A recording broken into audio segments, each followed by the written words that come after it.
Black Buck explores ambition, race, and the new American dream with hilarity and heart. Please take it away, Mateo. Wow, we're just jumping into this. Hello, everybody.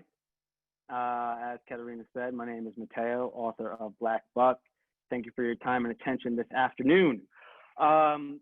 Instead of just giving you a synopsis, a breakdown of my book, which is, interesting enough, you can check it out on CALIBA site or wherever people find out about books. I wanted to bring you on a rhythmic journey of sorts for a few minutes. So I'll just jump into it. If you were sleeping, well, now I'm sure you're up, because I can almost guarantee you'll never read anything like Black Buck. It's a story of a kid, smart but unambitious, who only cared about his mom, girl, and friends doing all he could to grant their wishes.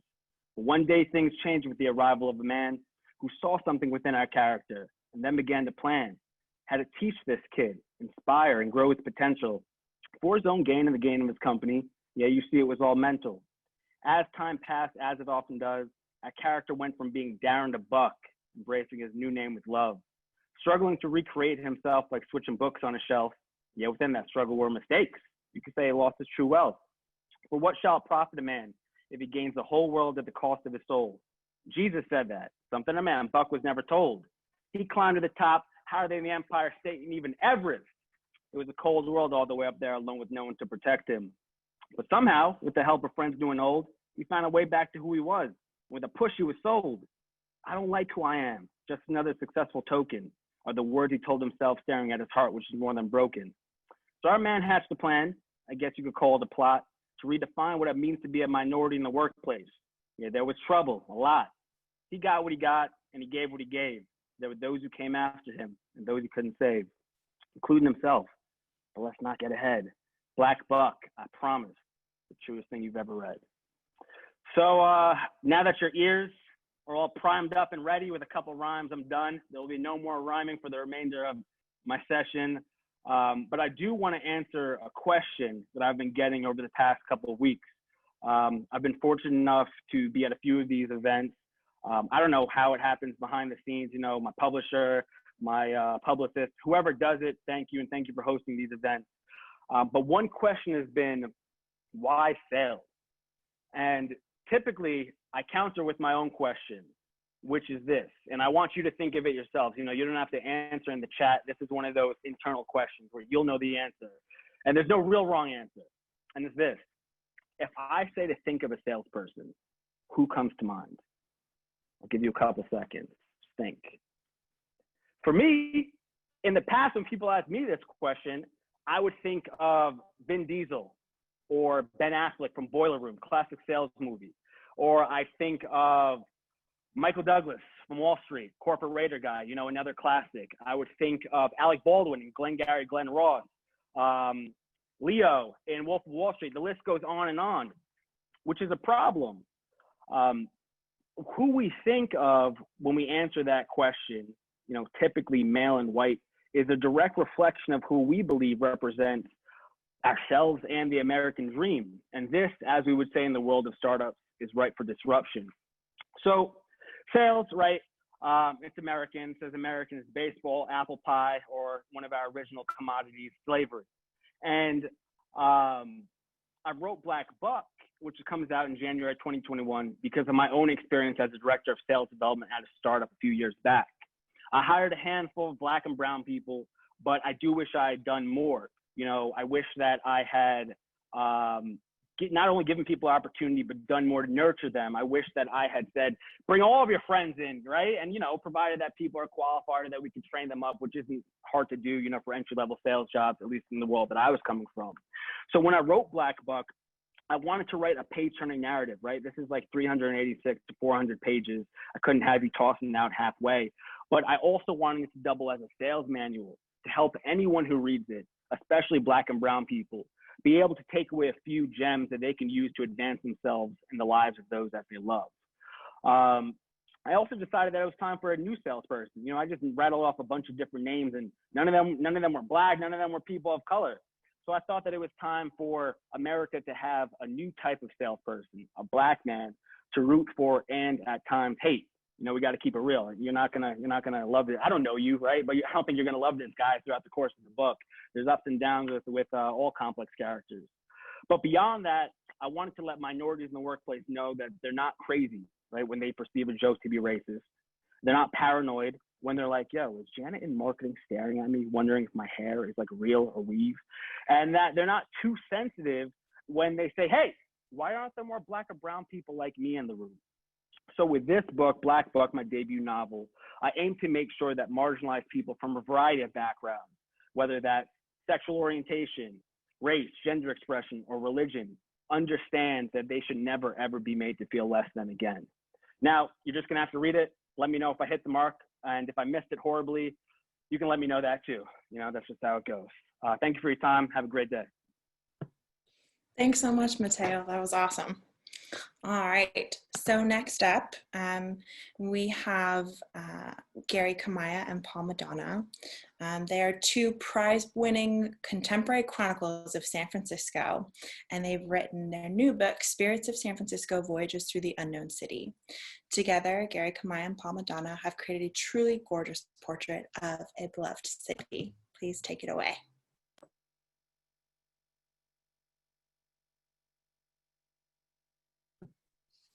Gary, you want to start?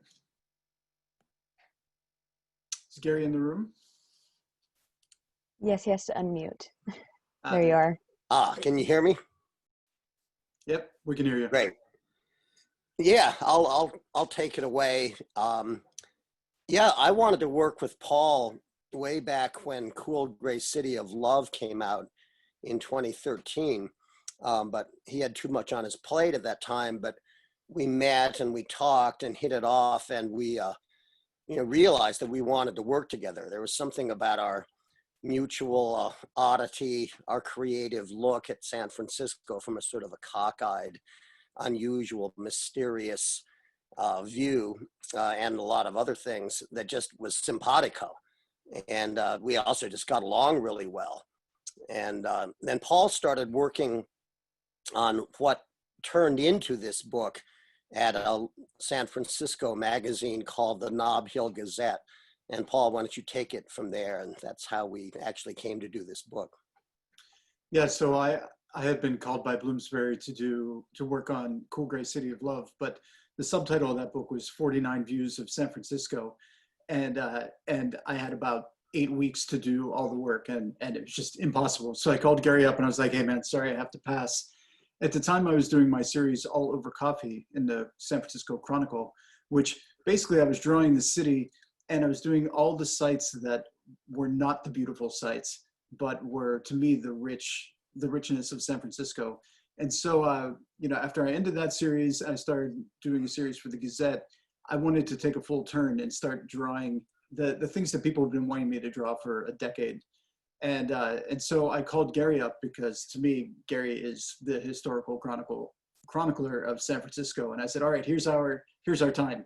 And what was cool is we set out to make the book, but we structured making it by doing the monthly series. So it automatically gave us a schedule. And the funnest part was getting in the car with Gary and driving around. And I would point to something, I'd be like, oh, I really want to draw that. Do you have any stories? And Gary would just start talking and telling these wonderful stories. And so I think the most interesting thing about this book in terms of it being a history book is that we came at it from a different point of view. We came at it from, is there something about that house or that corner or that site? And of course there are stories. I mean, San Francisco is full of them, but they came from a different point of view. So I think there's something that makes this book new and fresh for people who love San Francisco stories. Yeah, and I would just add that, there are many iconic, famous sites in the book, but there are also ones that are completely weird and obscure. Paul was obsessed with this one house. It was actually pretty close to his old studio called the Rock House. Yeah, hey, I share that, okay? Yeah, go ahead and share that one. Hold on one second. Here we go.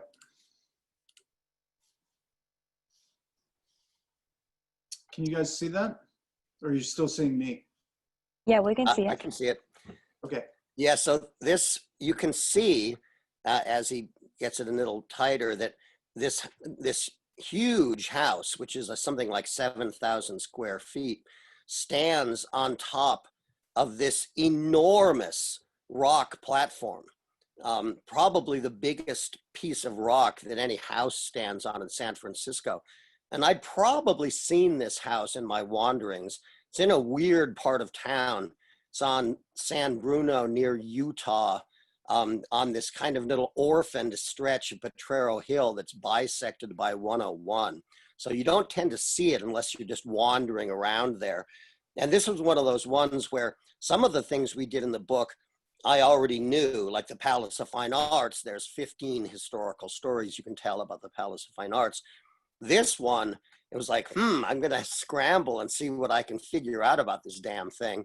And it turned out to be a completely amazing story.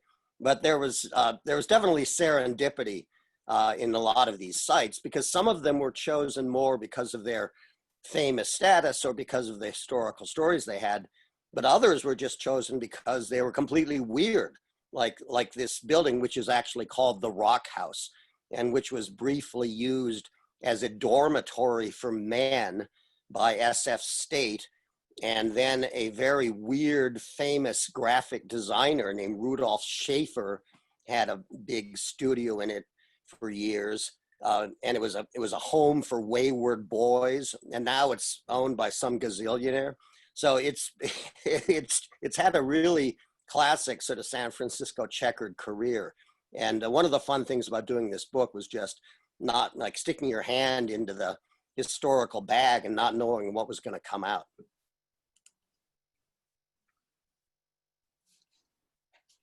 Yeah, and I think the great thing about approaching it that way was that Gary had stories that would have been great for the book, but then I was unable to draw the site for whatever reason. Like for me, having good light and shadow is really important. So there were some sites we had to nix because of that, or because maybe it wasn't going to make a good visual. And then on the other hand, there were things that I wanted to draw that Gary was like, well, maybe those stories have been told before, or we don't have anything great. And so it made for a really wonderful collaboration, because we only put pieces in the book that I felt like I could do a good image and that Gary could tell a good story. Yeah, I don't know, one of the examples of the things that sort of blew my mind about how Paul works was I had a notion to do a very strange Victorian called Nobby Clark's Folly, which is in Eureka Valley. It's vast and very, very strange, and it's atypical. There are no Victorians of that size anywhere in that part of San Francisco. And I knew there were a bunch of great stories. And Paul went and scouted it, as he always does, and took reference photos of it. And he came back and said, I'm sorry, Gary, I can't draw this. The light comes completely from the north. There's no shadows. I can't see the shadows.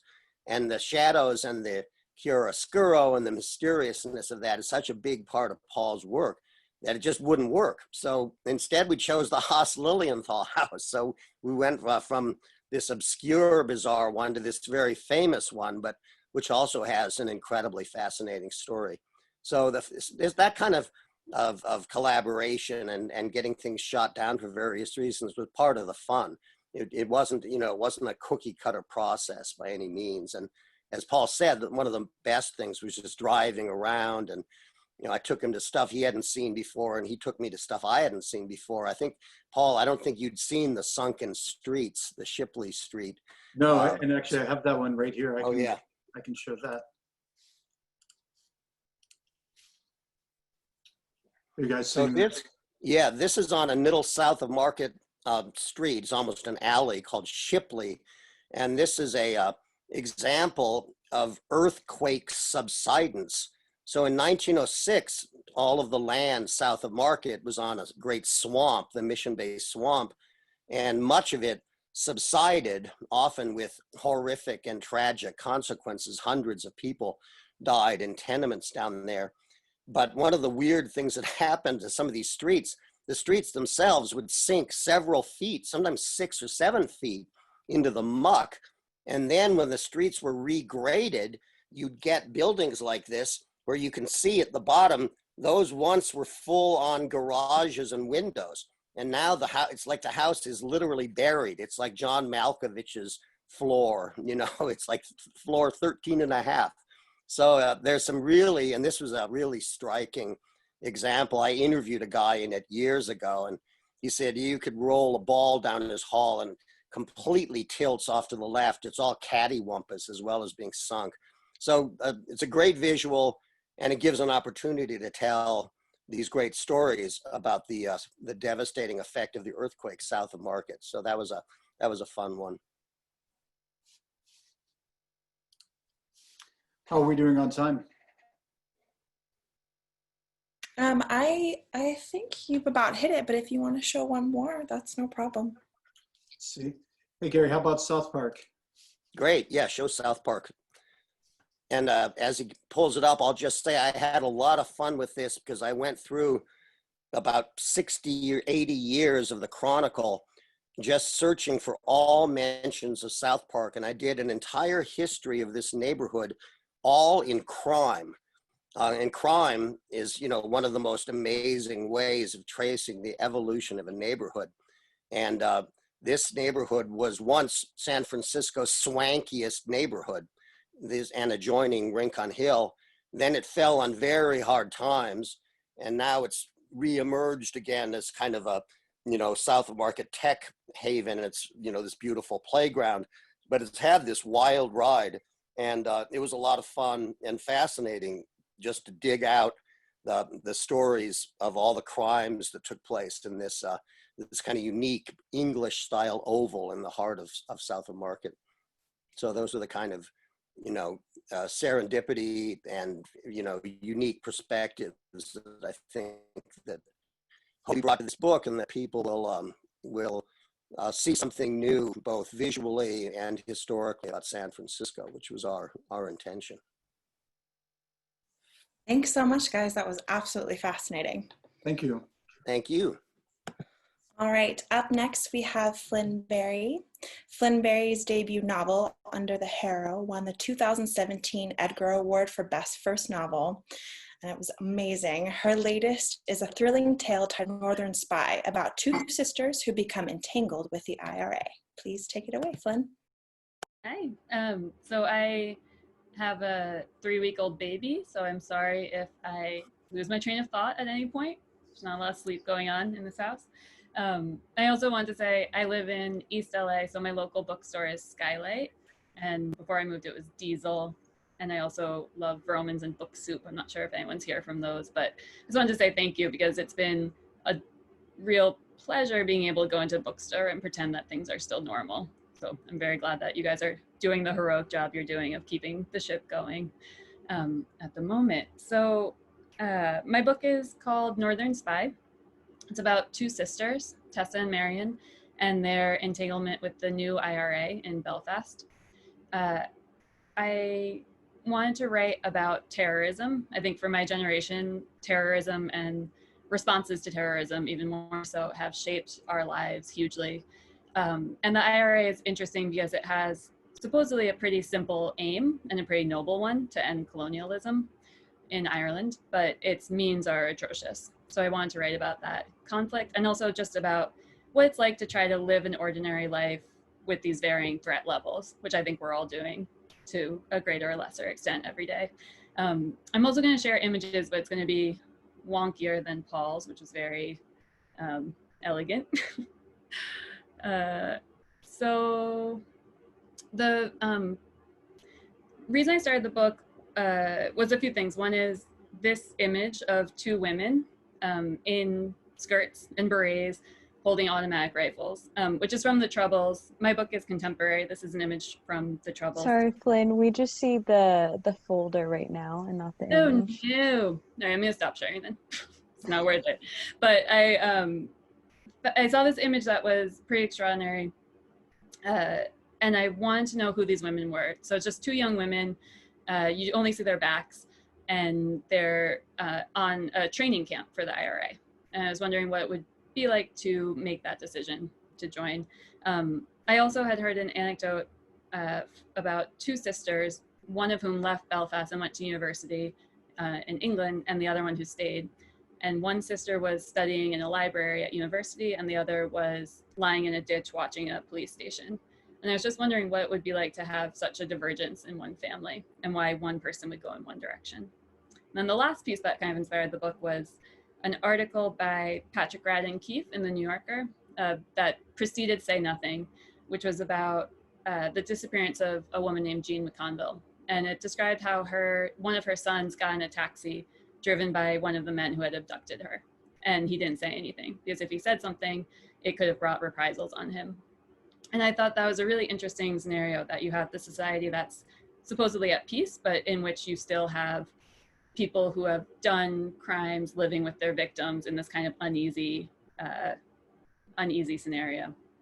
And so I went to Belfast to research it, and the character works at the BBC, and I got to spend a couple days at the BBC, which was a delight. And some of that made it into the book verbatim. I got to sit in on a news meeting, their morning news meeting, which was as kind of witty and sardonic as you would imagine. And I got to sort of steal all their dialogue.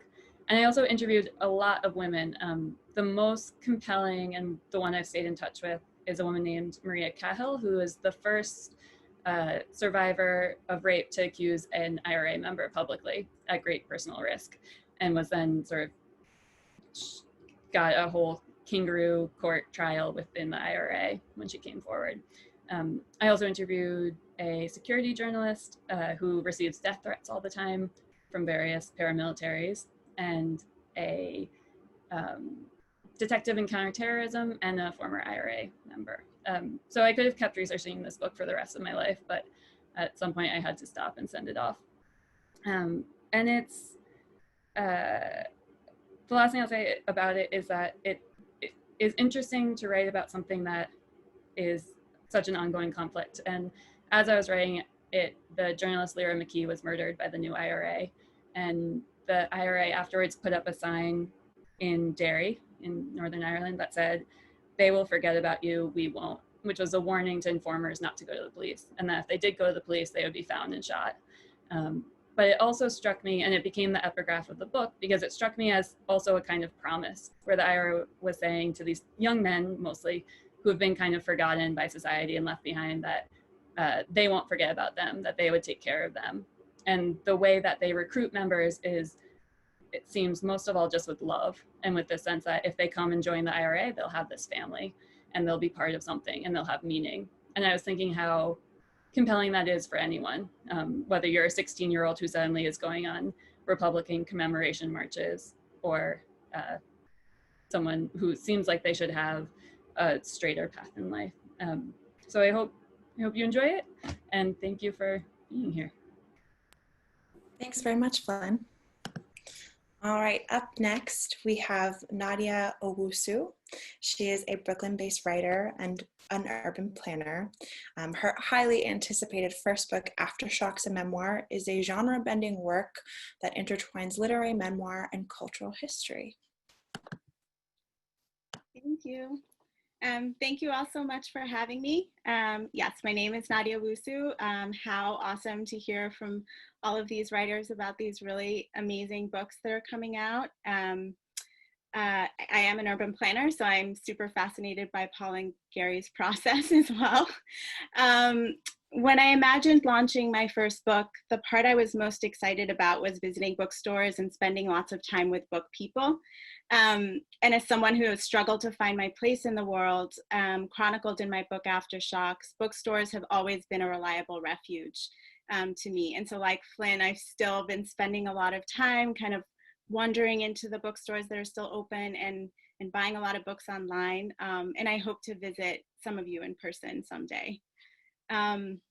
So about my book, Aftershocks will be published by Simon & Schuster on January 12th. And this is the cover of the book, which I love. I describe the book as a literary memoir with threads of cultural history to explore themes like the complexities of family, the meaning of home, the multiplicity of identity, and the ripple effects, both personal and generational, of trauma.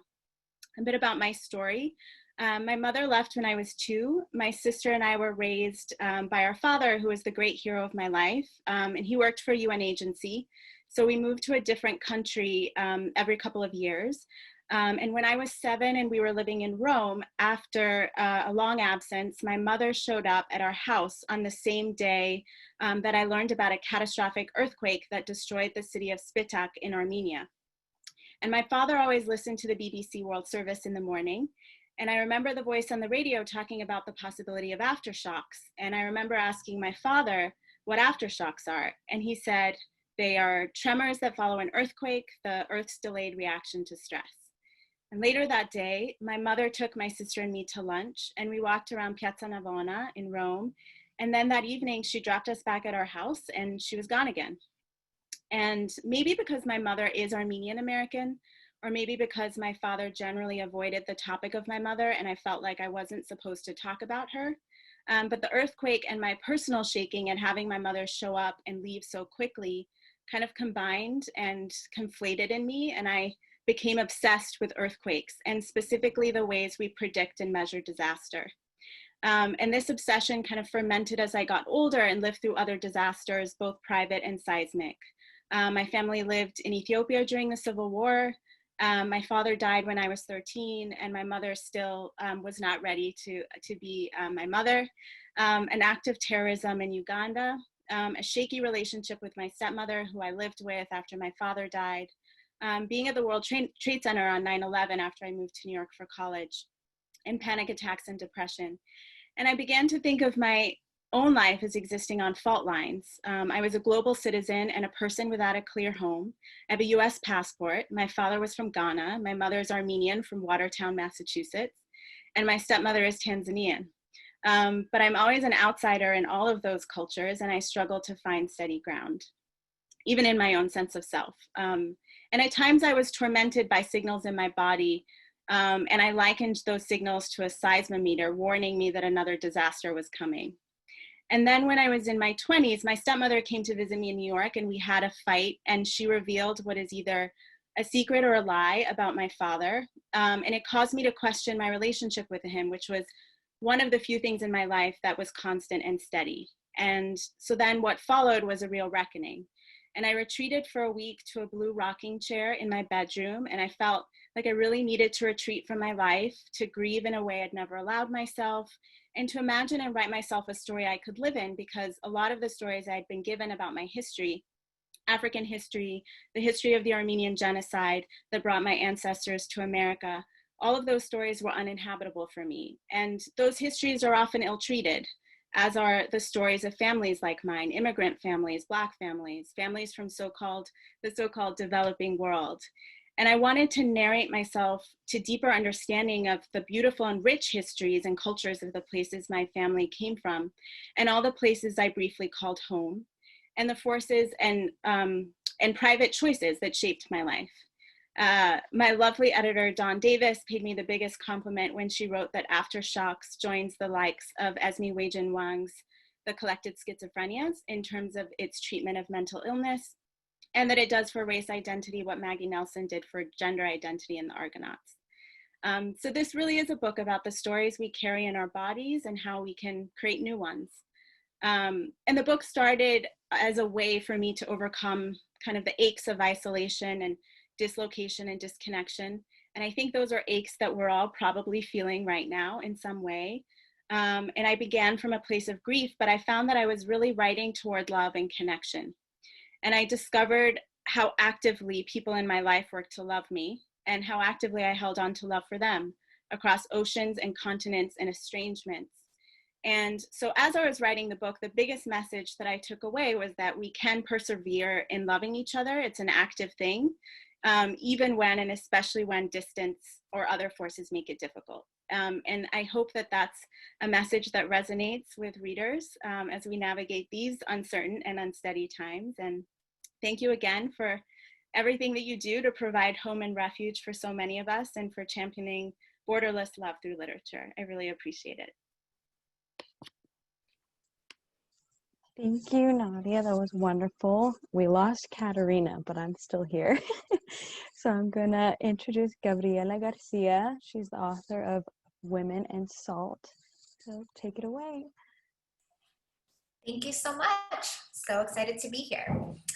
So I wrote A Woman in Salt, which comes out in April, and I think there's a link for Edelweiss. So Of Women in Salt is a novel that traverses 3 different countries, various different centuries, and various generations to tell the story of these 5 women whose lives come together in unexpected ways. And at the heart of the novel is Jeanette, who is a young woman growing up in Miami at the height of the opioid crisis, and she's dealing with addiction. And the novel traces various of Jeanette's relationships to these other women. So it traces her relationship to her own mother, who has a really intense secret that shapes a lot of her own relationship with her daughter. It also traces her relationship to her neighbor, who is a Salvadoran woman who is detained by ICE and taken away, and her daughter left behind, who ends up staying with Jeanette for a bit. It also traces her relationship to her grandmother and her cousin in Cuba in the present day, at a time when Cuba is rapidly changing and forging its own identity. And it also traces her relationship with her ancestors, whose decisions and historical context have shaped Jeanette's life in ways that she doesn't always necessarily see or understand. So the novel takes place in Miami, it takes place in Mexico, it takes place in Cuba, it takes place in a Texas detention center, and it changes a lot in terms of style and voice just within each chapter. And at its heart is really power and survival, and how these women traverse this world that seeks to silence their stories or to tell them within a certain context. And I think it's also about gender and race, colorism, class, and the way it shapes what is often thought of as a monolithic Latinx community.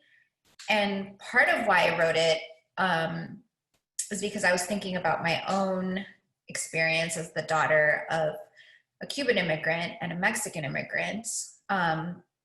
A lot of people don't know, but Cuban immigrants, until very recently, had a very, very easy path to immigration in the country. A policy known as wet foot, dry foot. Basically, as long as you touched US ground, you were put on a path to citizenship if you were coming from Cuba.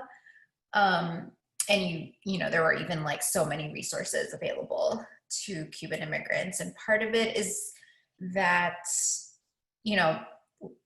historically, a lot of it's changed, but historically, most Cuban immigrants were white and upper class and anti-communist, and so my mother had a very easy path to citizenship. And then that really contrasted to my father, who came from Mexico and didn't become a citizen until I was like in my 20s. And I was really interested in exploring those nuances within the community that I grew up in, which is Miami. And, I was also thinking about trauma and abuse, my own relationships growing up, and how that's connected to all of these issues. And I think it's really a novel. All of the characters are women. All of the perspectives are from women, and that was really deliberate. And I was interested in exploring them as individuals, but also where they fit into this like larger societal context.